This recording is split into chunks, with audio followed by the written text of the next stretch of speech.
Trump এবং মোদির বৈঠকের পরে কপাল খুলে গেল শেখ হাসিনার। মহাবিপদে পড়েছেন ডক্টর ইউনূস এবং তার সমন্বয়করা। কি আছে তাদের কপালে এবং কি আছে তাদের ভাগ্যে, বিস্তারিত জানতে ভিডিওটি সবাই ধৈর্য সহকারে দেখুন। অনেকটা নিশ্চিন্তেই বসবাস করছিলেন ভারতে আওয়ামী লীগ সভানেত্রী শেখ হাসিনা। ইভেন তার দেখা দেখি আওয়ামী লীগের অনেক নেতাকর্মী এই মুহূর্তে ভারতে পলাতক অবস্থায় আছে।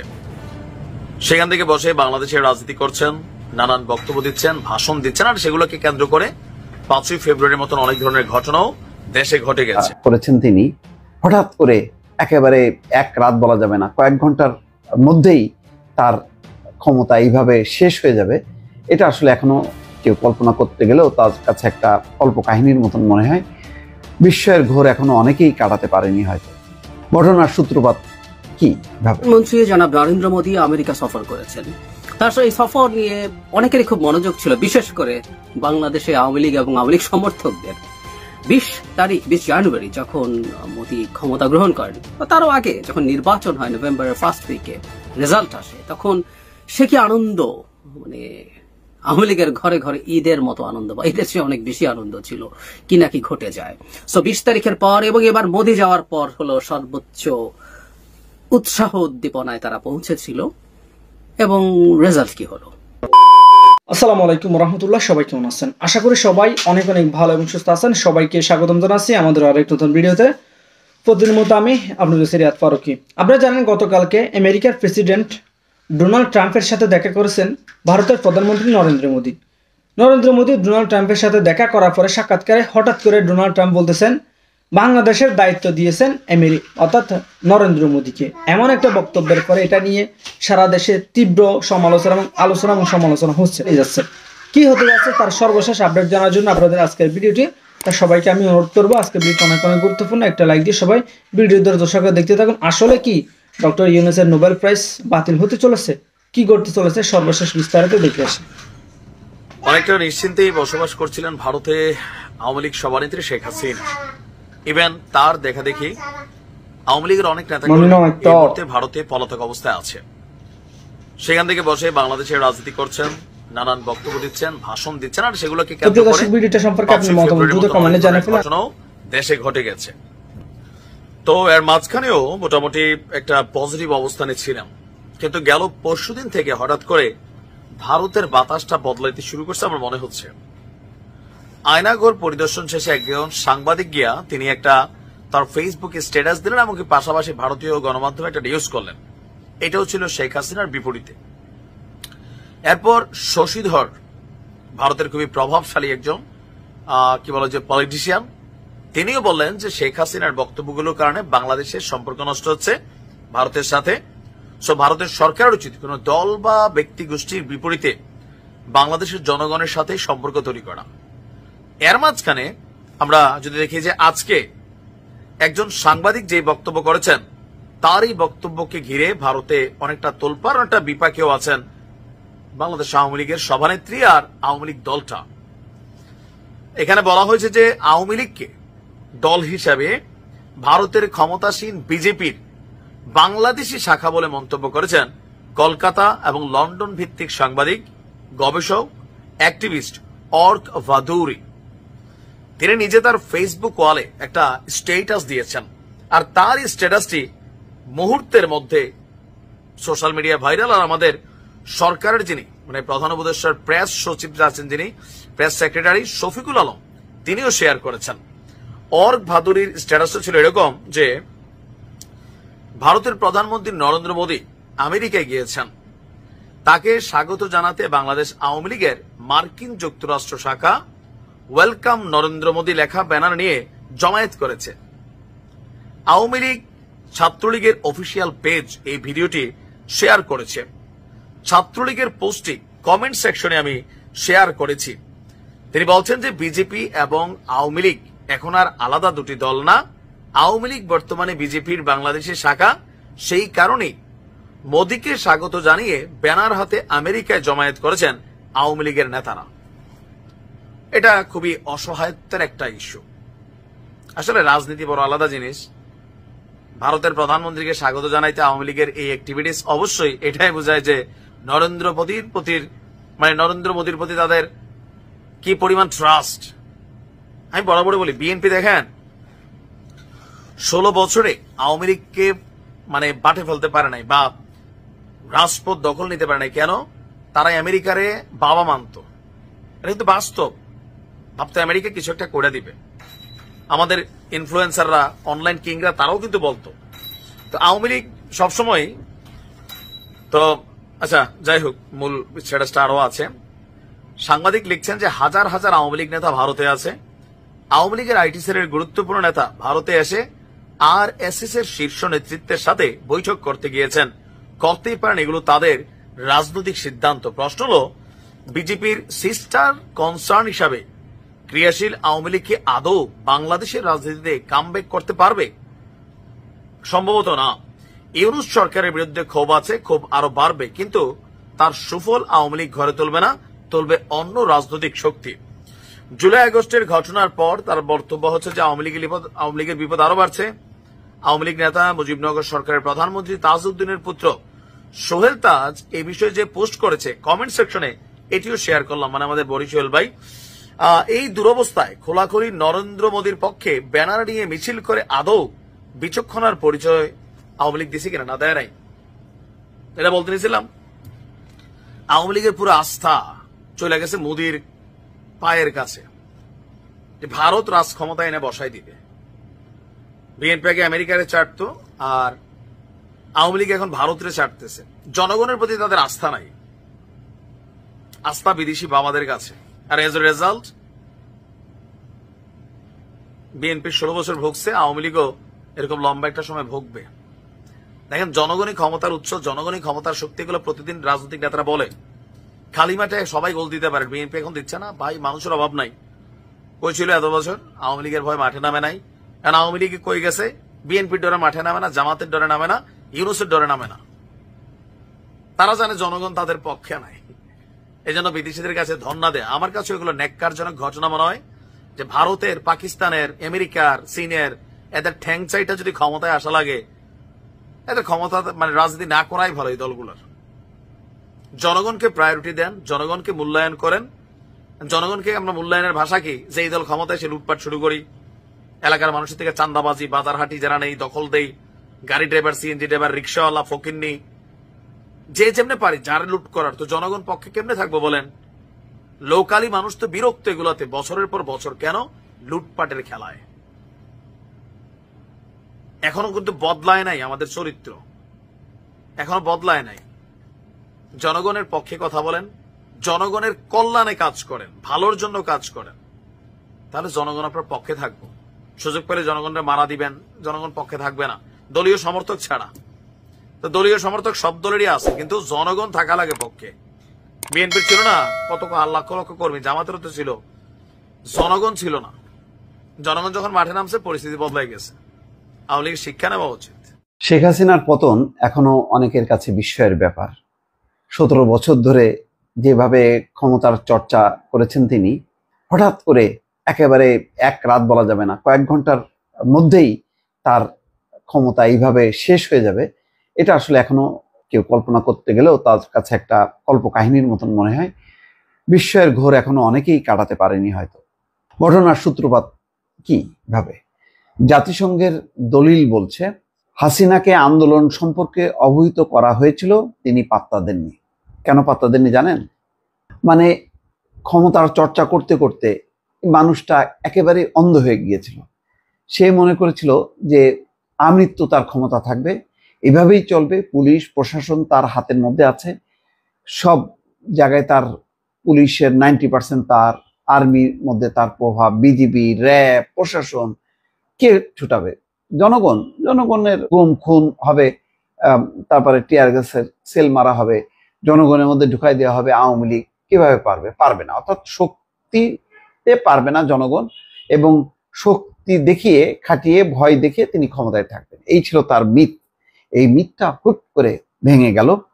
সেটাও কিন্তু জাতিসংঘের যেই 114 পৃষ্ঠার দীর্ঘ রিপোর্ট, সেই রিপোর্টে বলা হচ্ছে, শেখ হাসিনাকে ব্যক্তিগতভাবে সতর্ক করেছিলেন এমন সরকারি কর্মকর্তা ও সিনিয়র গোয়েন্দা কর্মকর্তারা। সাক্ষাৎকারে তারা বলছেন যে 2024 সালে কোটা বিরোধী আন্দোলন ব্যাপকভাবে অজনপ্রিয় সরকারের ক্ষমতায় থাকার বিরুদ্ধে একটি বড় রাজনৈতিক হুমকি হয়ে দাঁড়ায়। অর্থাৎ এত জনপ্রিয় আন্দোলন যার ফলে অজনপ্রিয় একটি সরকারের বিরুদ্ধে হুমকি হয়ে দাঁড়ায়। এই বিষয়ে তারা শেখ হাসিনাকে জানিয়েছিলেন। তারা সতর্ক করেছিলেন যে ছাত্রদের এই আন্দোলনে বিরোধী রাজনৈতিক দলগুলো যুক্ত হচ্ছে। তাদের কেউ কেউ তখনকার প্রধানমন্ত্রী শেখ হাসিনাকে পরামর্শ দিয়েছিলেন সমস্যার সমাধানের জন্য দ্রুততার সঙ্গে একটি সমঝোতায় পৌঁছাতে। কিন্তু শেখ হাসিনা কঠোর অবস্থান নেন। তিনি সিনিয়র কর্মকর্তাদের প্রাইভেটলি বলেন, শিক্ষার্থীরা জানতে পারবে যে তাদের প্রতিবাদ বিফলে যাবে। 7ই জুলাই তিনি প্রকাশ্যে বলেন যে হাইকোর্টের রায়ের পর কোটা বিরোধী আন্দোলনের কোনো যৌক্তিকতা নেই। আরেক সরকারের সিনিয়র কর্মকর্তারা প্রকাশ্যে ছাত্রদের আন্দোলনের বিরোধীদের অনুপ্রবেশ ঘটছে বলে নিন্দা জানাতে শুরু করেন। সাবেক সিনিয়র কর্মকর্তারা জানিয়েছেন তখনকার ডিজিএফআই মহাপরিচালক এবং সিনিয়র কর্মকর্তাদের সঙ্গে 10 এবং 11ই জুলাই রাতের বেলা মিটিং করেন শেখ হাসিনা। এ সময় আন্দোলনরত শিক্ষার্থীদের সঙ্গে গোপনে সমঝোতা করার জন্য একটি গোয়েন্দা সংস্থাকে কর্তৃত্ব দেন শেখ হাসিনা। 11ই জুলাই বর্তমান নিষিদ্ধ বাংলাদেশ ছাত্রলীগের প্রেসিডেন্ট সাদ্দাম হোসেন দৃশ্যত একটি হুমকি দেন। তিনি বলেন, কেউ কেউ এই আন্দোলনকে রাজনৈতিকভাবে ব্যবহারের চেষ্টা করছেন, তাদের মোকাবেলা করতে প্রস্তুত ছাত্রলীগ। একই দিন কুমিল্লা বিশ্ববিদ্যালয়ের কাছে শিক্ষার্থীদের শান্তিপূর্ণ প্রতিবাদ বিক্ষোভে পুলিশ শক্তি প্রয়োগ করে, লাঠিচার্জ করে, কাঁদানে গ্যাস ছোড়ে। শেরে বাংলা নগরে এটা, চট্টগ্রামেও তাই হয়েছে। আর 13ই জুলাই প্রতিবাদ বিক্ষোভে অনুপ্রবেশের বিষয়ে পুলিশি তদন্তের ঘোষণা দেয় ঢাকা মেট্রোপলিটন পুলিশের ডিটেকটিভ ব্রাঞ্চ। 2024 সালের 14ই জুলাই তখনকার প্রধানমন্ত্রী শেখ হাসিনা আরো উত্তেজনা ছড়িয়ে দেন একটি বক্তব্যের মাধ্যমে, যেটা এক সাংবাদিকের বক্তব্যের মাধ্যমে। তিনি বলেন, তাদের মুক্তিযোদ্ধাদের প্রতি এত ক্ষোভ কেন, অর্থাৎ ছাত্রদের এত ক্ষোভ কেন? যদি মুক্তিযোদ্ধার নাতিপুতিরা কোটা সুবিধা না পায়, তাহলে কি রাজাকারের নাতিপুতিরা এই কোটা সুবিধা পাবে? এই ছিল প্রশ্ন। সাবেক প্রধানমন্ত্রীর এই বক্তব্যে ব্যক্তিগতভাবে আহত হন ছাত্ররা। একই দিন সন্ধ্যায় বিপুল সংখ্যক ক্ষুব্ধ শিক্ষার্থী প্রতিবাদ করেন। তারা স্লোগান দেন, তুমি কে আমি কে, রাজাকার রাজাকার। এই স্লোগানে র্যালি থেকে যেন কান্না ভেসে আসতে থাকে। পরে তারা এই স্লোগানকে আরো পরিষ্কার করে, যুক্ত করে, কে বলেছে স্বৈরাচার স্বৈরাচার। ঢাকা বিশ্ববিদ্যালয়ের শত শত ছাত্রী প্রতিবাদে যোগ দিতে রাতের নিস্তব্ধতাকে ভঙ্গ করে বেরিয়ে আসেন। শিক্ষার্থীদের রাজাকার স্লোগানের জবাবে সরকারের বেশ কয়েকজন মন্ত্রী প্রকাশ্যে বলতে থাকেন যে শিক্ষার্থীদের শান্তিপূর্ণ বিক্ষোভ মেনে নেওয়ার সময় শেষ হয়ে গেছে। 14ই জুলাই শিক্ষামন্ত্রী মহিবুল চৌধুরী বলেন, এইসব বিশ্বাসঘাতকদের প্রতি সম্মান দেখানো রাষ্ট্রের পক্ষে আর সম্ভব নয়। এই সময় তিনি বিক্ষোভকারীদের এই যুগে রাজাকার আখ্যায়িত করেন। তথ্য প্রতিমন্ত্রী মোহাম্মদ আরাফাত ঘোষণা দেন, যারা রাজাকার হতে চায় তাদের কোনো দাবি মেনে নেওয়া হবে না। একইভাবে তখনকার সমাজ কল্যাণ মন্ত্রী দীপু মনি ইঙ্গিত দেন, যারা নিজেদের রাজাকার হিসেবে পরিচয় দিয়েছেন তাদের মাথায় ওই পতাকা বেঁধে মার্চ করার বা মিছিল করার কোনো অধিকার নেই। তারপরে ওবায়দুল কাদের এবং সাদ্দাম হোসেন, ছাত্রলীগের প্রেসিডেন্ট, আওয়ামী লীগের সিনিয়র কর্মকর্তারা মাঠে নেমে পড়েন ছাত্রলীগের নেতা কর্মীদেরকে পরবর্তী 2 দিন বেশ কয়েকটি বিশ্ববিদ্যালয় আন্দোলনরত শিক্ষার্থীদের উপর সশস্ত্র হামলা চালানোর উস্কানি দেন। ছাত্ররা তাদের প্রতিবাদ বিক্ষোভ চালিয়ে যেতে থাকেন। মাঝে মাঝে ছাত্রলীগের বিরুদ্ধে তারা প্রতিরক্ষা গড়ে তোলেন। জাতিসংঘের এই রিপোর্টে যেসব তথ্য পেয়েছে তাতে বলা হচ্ছে, এইসব পরিস্থিতিতে হস্তক্ষেপ করতে ব্যর্থ হয়েছে পুলিশ। সাবেক একজন সিনিয়র কর্মকর্তা জাতিসংঘের তথ্য অনুসন্ধান দলকে ব্যাখ্যা করে বলেছে যে, আমাদের আওয়ামী লীগ সাধারণ সম্পাদকের আহ্বানের ভিত্তিতে আমাদের ছাত্ররা আন্দোলনরত শিক্ষার্থীদের মুখোমুখি হয়েছে। যা ঘটেছে তা অপ্রত্যাশিত। শিক্ষার্থীরা পাল্টা লড়াই করেছে। ক্রমবর্ধমান প্রতিবাদ বিক্ষোভকে দমিয়ে রাখতে একা ছাত্রলীগের শক্তি যথেষ্ট ছিল না, ফলে পুলিশ অধিক শক্তিশালী ভূমিকা পালন করে।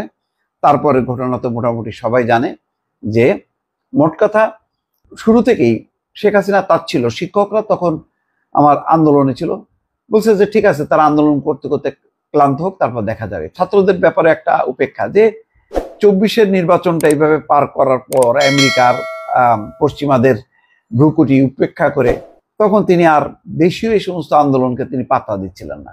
তার পরিণতি শেখ হাসিনাকে বহন করতে হয়েছে চরমভাবে। দর্শক ভালো থাকবেন, আল্লাহ হাফেজ।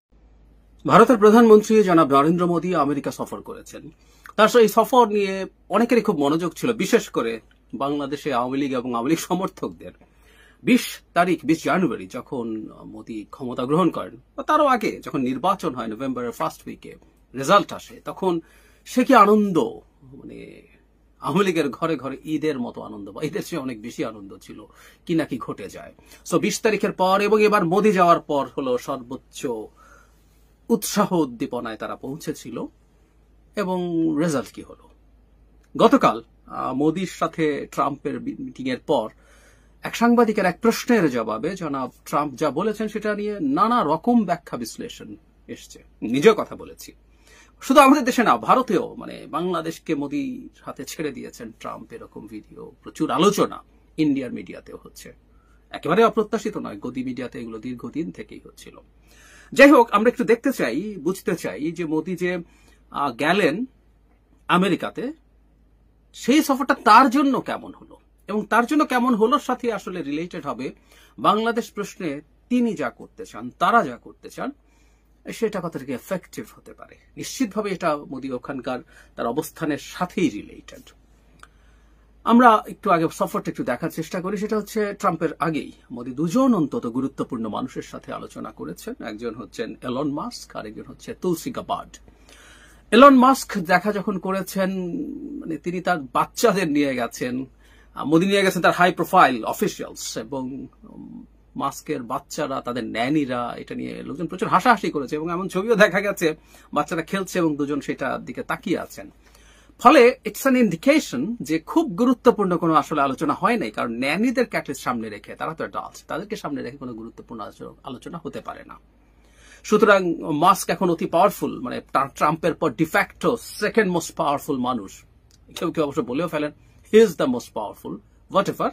তার সাথে এই বৈঠকটা খুব সিগনিফিক্যান্ট কিছু ছিল বলে আমরা মনে করি না, তবে মনে খুবই খাতির করার চেষ্টা করেছেন।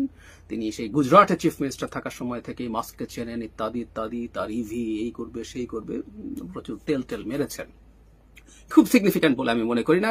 আবার খুব ফানি ব্যাপার আছে, মানে আমেরিকাতে দাঁড়িয়ে ইন্ডিয়ান টিভি চ্যানেল, আমি ভুল না করলে এনডিটিভিতে একজন ওখানে রিপোর্টার, ওখানকার একজন লোকাল, মানে আমেরিকান সিটিজেন কিন্তু ইন্ডিয়ান বংশোদ্ভূত, তিনি ওখানে বিভিন্ন জায়গায় কাজ টাজ করেন, তিনি এই যে পরিবার নিয়ে দেখা করেছেন, এটা একটা গভীর সম্পর্কের ইন্ডিকেশন দেয়, এটাই এভাবে বলার চেষ্টা করেছেন। যাই হোক, এটা সরিয়ে রাখি। গুরুত্বপূর্ণ একটা মিটিং। আমি ইনফ্যাক্ট ভবিষ্যতে বাংলাদেশের জন্য এই একটা জায়গাকে একটু একটু একটু ভয়ের বা একটু শঙ্কার বলে মনে করি। সেটা হচ্ছে Tulsi Gabbard. Tulsi Gabbard chief of intelligence হয়েছে। আমি তাকে নিয়ে একটা ভিডিও করেছিলাম, আমি ওখানে কয়েকটা বিস্তারিত তথ্য দিয়েছি, আলোচনা করেছি। আমেরিকার 17টা মানে গোয়েন্দা সংস্থা, যেগুলোর নাম মনে করতে পারেন, সিআইএ বলেন, এফবিআই বলেন, অল দ্য মিলিটারি ইন্টেলিজেন্স, এর মধ্যে আর্মি, নেভি, এয়ারফোর্স, কোস্টগার্ড, সবকিছু আসলে এই চিফ অফ ইন্টেলিজেন্সের অধীনে। এবং তিনি তীব্র বিতর্কের পর তিনি পার পেয়ে গেছেন, সেনেট তার নিয়োগ ফাইনাল করেছে ভোটাভুটিতে শেষ পর্যন্ত। ফলে তিনি আসেন এবং মোদি তার সাথে দেখা করেছেন। এবং ভারতের পত্রিকায় অন্তত এরকম নিউজ আসছে যে এখানে বাংলাদেশও আলোচনার মধ্যে ছিল। একটা পত্রিকায় খেয়াল করুন, ইকোনমিক টাইমস, এরকম আরো অনেক জায়গায় এসছে। তো তুলসী গাবার্ড সম্পর্কে একটু ছোট তথ্য দিয়ে রাখি, আমার ওই ভিডিওটা আপনারা একটু দেখে নিতে পারেন।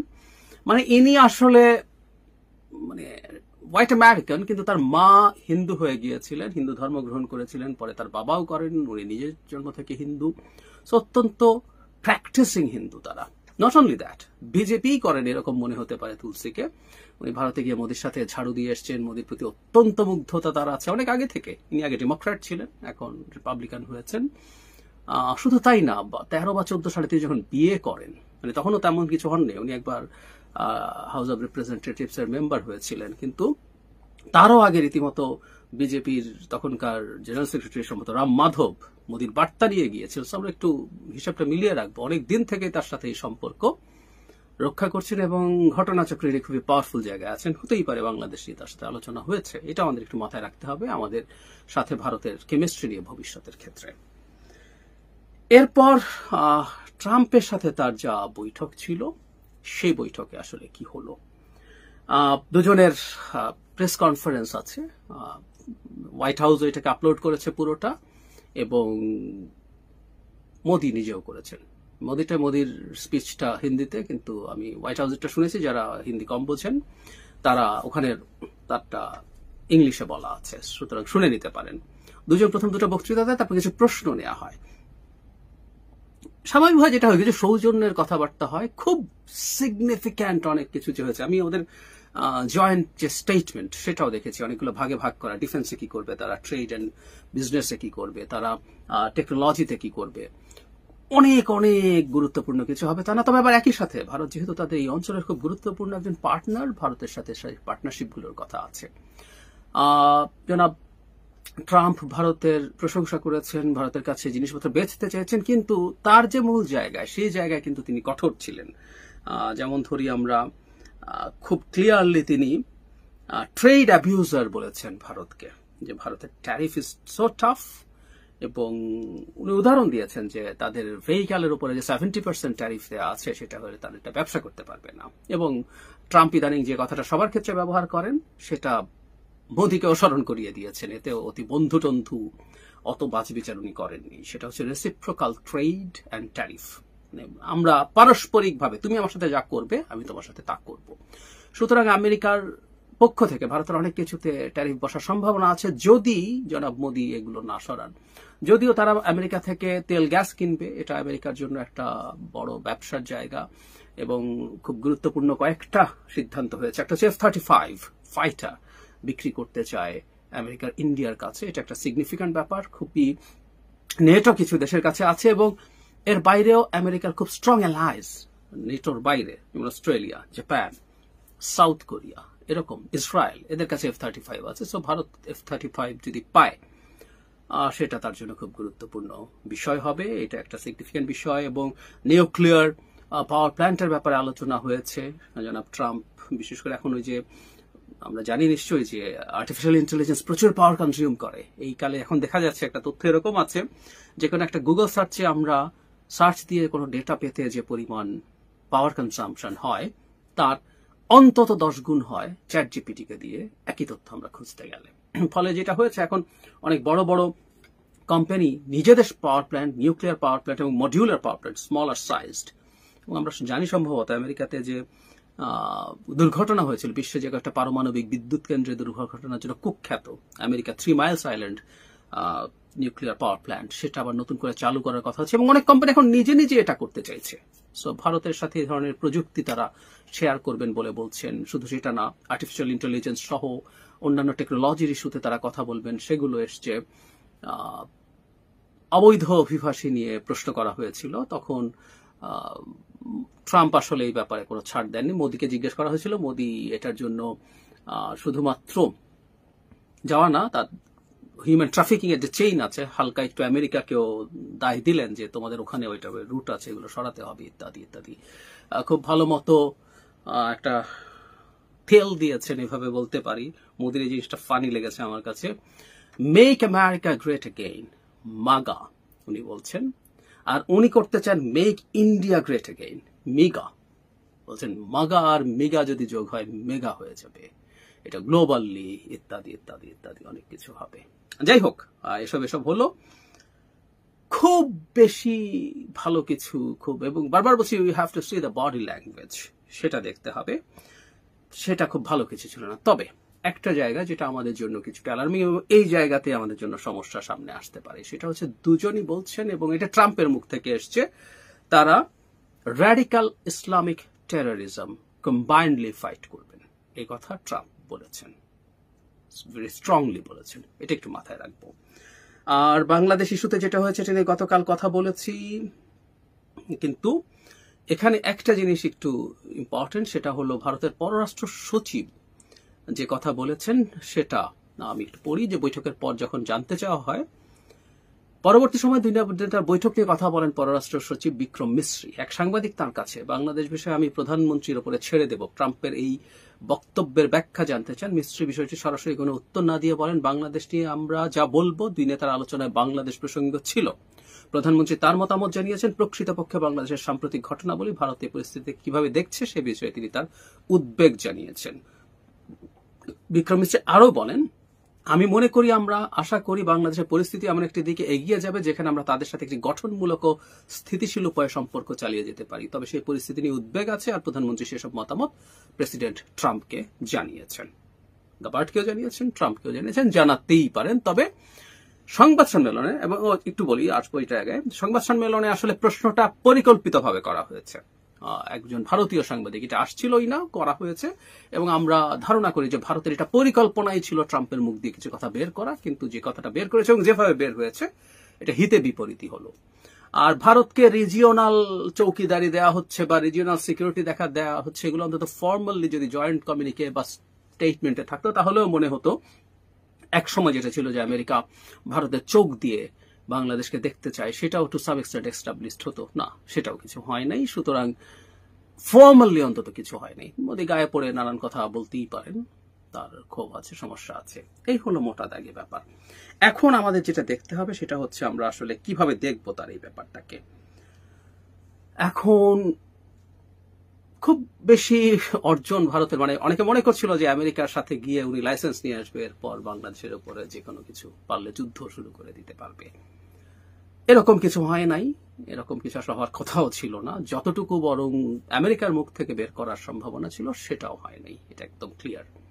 তবে ব্যাপারটা আবার এত সহজও না। আমি প্রায় একটা কথা বলেছি, সেটা হলো আমেরিকা, আমি এখনো তাই মনে করি, আমেরিকা বাংলাদেশের উপরে, বাংলাদেশের বর্তমান সরকারের উপরে গায়ে পড়ে কোনো কঠোর কোনো ব্যবস্থা নিতে যাবে না, এটা আমি নিশ্চিত। আগেও ছিলাম, এখনো আছি। ডক্টর ইউনূসের এইটুকু সামাল দেয়া অসম্ভব না। কিন্তু যেটা আমাদের জন্য ঝুঁকির কিছুটা হবে, বাইডেন প্রশাসন ডক্টর ইউনূসের সরকারের উপর, আমাদের সরকারের উপর একটা ছাতার মতো কাজ করছিল, আমাদের অনেক ঝড়ঝাপটা থেকে বাঁচানোর চেষ্টা করছিল।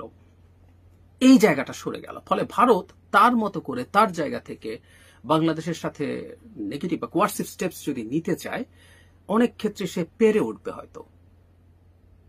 আমরা একটু যোগ করে রাখবো, পল কাপুর, মানে প্রাথমিকভাবে তাকে নিয়োগ দেওয়া হয়েছে আমাদের এই ডোনাল্ড লু যে জায়গাটা ছিল, দক্ষিণ এবং মধ্য এশিয়া বিষয়ক উপসহকারী পররাষ্ট্রমন্ত্রী। সেনেট পার করলে তিনিও হবেন, তিনিও ভারতীয় বংশোদ্ভূত। সো এই জোনটা তার হাতে। তুলসী গাবার্ড আছেন, এবং এই অ্যাডমিনিস্ট্রেশনে প্রচুর ভারতীয় বংশোদ্ভূত মানুষ আছে। সো আমেরিকাকে ভারত নিউট্রাল রেখে ভারত বাংলাদেশে তার বেশ কিছু খারাপ ধরনের চাপ দেওয়ার চেষ্টা করতে পারে। আর ওই যে একটা কথা বলেছিলাম, ট্রাম্প নিজের মুখ থেকে যেটা বলেছে, এই কথাটা আমি আগে থেকেই বলেছি বহুবার, ট্রাম্প একজন ইসলামোফোব। সুতরাং এই যে বাংলাদেশে আসলে যে ন্যারেটিভটা তৈরি করার চেষ্টা করেছে ভারত, এই ন্যারেটিভটা চলবে, এই ন্যারেটিভটা তৈরি করার মতো আরো ঘটনা ঘটানো হবে, এবং আমাদের অথর্ব সরকার এই জিনিসগুলো ট্যাকেল করতে না পেরে আমাদেরকে এই ন্যারেটিভটা, ভারতকে এই ন্যারেটিভটা এস্টাবলিশ করার যুক্তি তুলে দিচ্ছে। সেটা হলো ইসলামিক টেরোরিজম কমব্যাট করবে। সো ভারত যত বেশি ইসলামিক টেরোরিজম দেখাতে পারবে ট্রাম্পকে, তখন ট্রাম্প নিউট্রাল না থেকে ট্রাম্প নিজেও অ্যাক্টিভ হবে বাংলাদেশের সরকারের উপরে চাপ তৈরি করার জন্য। এটা একদম নিশ্চিতভাবে হতে যাচ্ছে, একদম ক্লিয়ারলি বুঝে যাব। ট্রাম্পের এই বাক্যটা ধরেই ভারত ইনফ্যাক্ট ভবিষ্যতে কাজ করবে। তারা আগেও জানতো, আমরাই যেহেতু জানি, ভারত জানবে না, জানবে। সুতরাং ওটাই তারা করবে। এবং বাংলাদেশে আমি আগেও বলেছি, বহু মানুষ যারা সোকল্ড ধর্মের, মানে ধর্মকে নিয়ে এসে কতগুলো সোকল্ড একটা তৌহিদি জনতা আছে, আমি তাদেরকে সোকল্ড বলছি এই কারণে, যারা আসলে জেনুইনলি ধার্মিক মানুষ নন, জেনুইনলি ধার্মিক মানুষ এসব করতে পারেন না। তারা কতগুলো এরকম সকল একটা নাম নিয়ে আসেন, একটা ব্যানার নিয়ে আসেন, এবং এমন সব কাণ্ড করেন যেগুলো দিনের শেষে আমাদের এই ন্যারেটিভটা তৈরি করে দেয়। অনেকগুলো ঘটনা ঘটেছে, অনেকবার বলেছি, মাজার ভাঙা হয়েছে একটার পর একটা, মেয়েদের ফুটবল খেলা হতে দেয়নি, অভিনেত্রীদের দোকান উদ্বোধন করতে দেওয়া হয়নি, মেলা হতে দেওয়া হয়নি, গান হতে দেওয়া হয়নি, নানা রকম কাজ হয়েছে ওই রকম একটা ইমেজ নিয়ে এসে। এবং এই তৌহিদি জনতা বা এদেরকেই, বই মেলাতে ঘটনা ঘটলো, এদেরকেই দিনের শেষে এক্সট্রিমিস্ট হিসাবে উপস্থাপন করার সুযোগ ভারতের সামনে দিয়ে দেওয়া হচ্ছে। এই জায়গাটাতে আমাদের বিপদ হবে। ভারত তার নিজের ঝামেলা তো করবেই, আমেরিকাকেও বা ট্রাম্পকেও খেপিয়ে দেওয়ার সুযোগ অন্তত আমি এবার তার এই বক্তব্যে দেখেছি। আদার দ্যান দ্যাট অনেক কিছু মোদি অর্জন করেছেন তার দেশের জন্য, আমার কাছে মনে হয় না। রাদার যেহেতু তাকে তার শপথ গ্রহণ অনুষ্ঠানে দাওয়াত দেওয়া হয়নি, মরিয়া হয়ে নানানভাবে চেষ্টা করে তারা একটা বৈঠক অর্জন করার চেষ্টা করেছেন বলেই মনে হলো। আগে যা ছিল ওই রকম একটা সম্পর্ক, এবং প্রথম মেয়াদে মোদির সাথে ট্রাম্পের যে কেমিস্ট্রি ছিল, ট্রাম্প যদিও সেই কেমিস্ট্রির কথা ট্রাম্পও বারবার বলেছেন, কিন্তু আমার কাছে মনে হয় না সেই কেমিস্ট্রি আদৌ ছিল। মোদির অন্তত বডি ল্যাঙ্গুয়েজ বলে, আমি খুব মন দিয়ে সেটা খেয়াল করেছি, যে কেউ খেয়াল করবেন। ট্রাম্পেরও যদি বলি, আপনার আগের দুজনের কেমিস্ট্রি আর এখনকার কেমিস্ট্রি হিউজলি ডিফারেন্ট ছিল। সুতরাং আমরা যদি ঠিকঠাক থাকি, আমরা যদি আমাদের ভেতরে দেশের ভেতরে ভুলভাল কম করি, আমাদের খুব বেশি টেনশন করার কিছু নেই। এবং আমরা যদি টেনশন না করি, এটা আওয়ামী লীগের কান্নার সময় তাদের বিরাট আশা ছিল ট্রাম্প তাদেরকে উদ্ধার করবে, সেটা হচ্ছে না। আপনারা ইতিমধ্যে সব ভিডিওটা দেখেছেন, ভিডিও দেখে বুঝতে পেরেছেন আজকে ভিডিওটি কতটুকু গুরুত্বপূর্ণ ছিল। আমরা সবসময় চেষ্টা করি দেশের যে চলমান পরিস্থিতি চলতেছে তারই ধারাবাহিকতায় সামাজিক যোগাযোগ মাধ্যমে যে বিষয়গুলো নিয়ে সবচেয়ে আলোচনা এবং সমালোচনা হয় সেগুলো আপনাদের মাঝে তুলে ধরার চেষ্টা করি। এখানে আমাদের ব্যক্তিগত কোনো মতামত নেই। তো দর্শক বুঝতে পেরেছেন আজকের ভিডিও কেমন লেগেছে আপনাদের কাছে অবশ্যই কমেন্ট করে জানাবেন। এতক্ষণ ধৈর্য সহকারে আমাদের চ্যানেলের সাথে থাকার জন্য সবাইকে ধন্যবাদ। দেখাবো না করে ভিডিওতে, ততক্ষণ পর্যন্ত আমাদের চ্যানেলের সাথে থাকুন, দেখতে থাকুন। আর এরকম চাঞ্চল্যকর তথ্য সবার আগে পেতে অবশ্যই